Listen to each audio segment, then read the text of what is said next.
Good morning, everyone.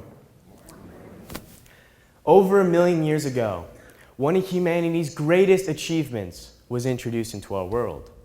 What we are looking at is the creation of language.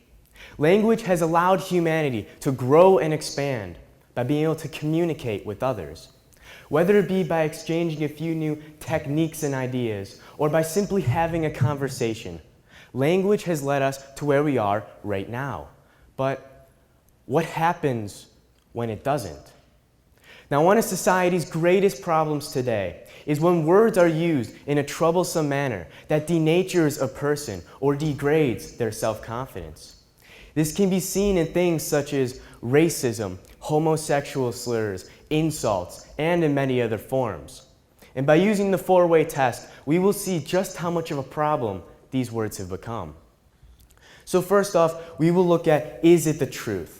Now, if someone roughly around my age were asked to play a children's game with their younger sibling and they respond, "No, that's gay."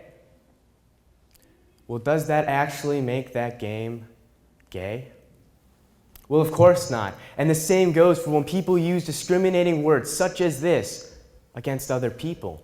Because no matter how ridiculous it may seem and how obvious it may be that it's untrue, there will always be people who believe it. And before you know it, this false portrayal is spread throughout a school or a community to the point where everyone associates that poor kid with that one word, no matter how discriminating it may be. A personal experience I have with this is with the kid that I go to school with. We'll call him Johnny. Now, Johnny was a very ordinary high school student. He got good grades, had lots of friends, and played a couple sports. But one day, some kid found it necessary to take a picture of Johnny and crop it next to a picture of a lesbian that he found online. Now, this lady happened to have a very similar hairstyle to Johnny, which made them look very similar in appearance. And before you know it, this picture was spread throughout the school, so much so that kids that Johnny didn't even know were walking up to him and saying, "Sup, lesbo, nice hair." Now, I'm sure that Johnny has nothing against homosexuals, but he didn't exactly like the fact that he was being portrayed as one. And this went on for so long and happened so often that one day Johnny came into school with a different hairstyle. But it wasn't just his appearance that had changed. It was his personality, almost as if those words had taken him over. He just wasn't the same guy that I used to know. And all because a few guys were spreading some lies. So moving on, we get to, is it fair to all concerned? Now, a simple answer to this question will be revealed with another story that I have, this time happening in grade school with a kid that we'll call Mark. Now, Mark was Lebanese, and in a joking manner, because of his ethnicity, people would call him a terrorist, which at times would make us and even him laugh. But after a while of this going on, our teacher called our class into the room to have a talk about racism. So at that moment, we all looked over to see where Mark was, only to see him sitting behind the teacher in the corner with tears in his eyes. And just then, I realized that even though these words were meant as a joke, they still hurt him to the point where he couldn't take it anymore. And by all means, it was not his fault. Can he choose what he looks like, where he is born, or what color his skin is? Well, the fact of the reality is that none of us can, and that is why the answer is no. It is not fair to all concerned.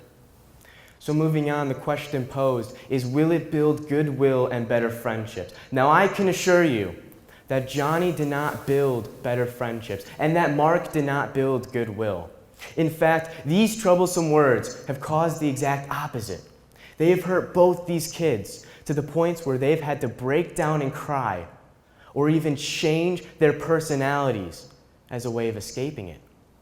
And in extreme cases, excessive exposure to these words can even lead to some to take their own lives. And at what cost? The satisfaction of bringing someone down who you know will not fight back? Is that really worth a person's life? So finally, we ask, is it beneficial to all concerned? Now, one of the worst things about this matter is that the people who say these words don't benefit at all. It's almost as if they say them just for the fun of it.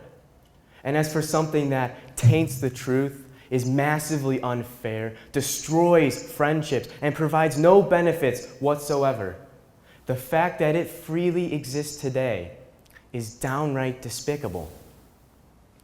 So in conclusion, we can see how the four-way test shows the true devastation that these words can cause.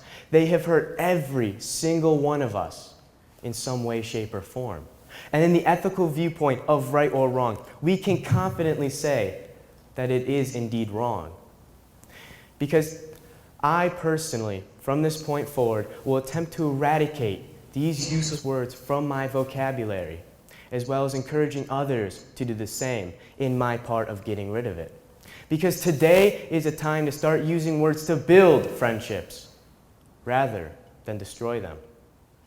And if we are successful, then maybe one day kids like Mark will be proud of who they are. And then maybe even kids like Johnny will walk into school the very next day with a big smile on his face and the same old hair that he used to love. Thank you.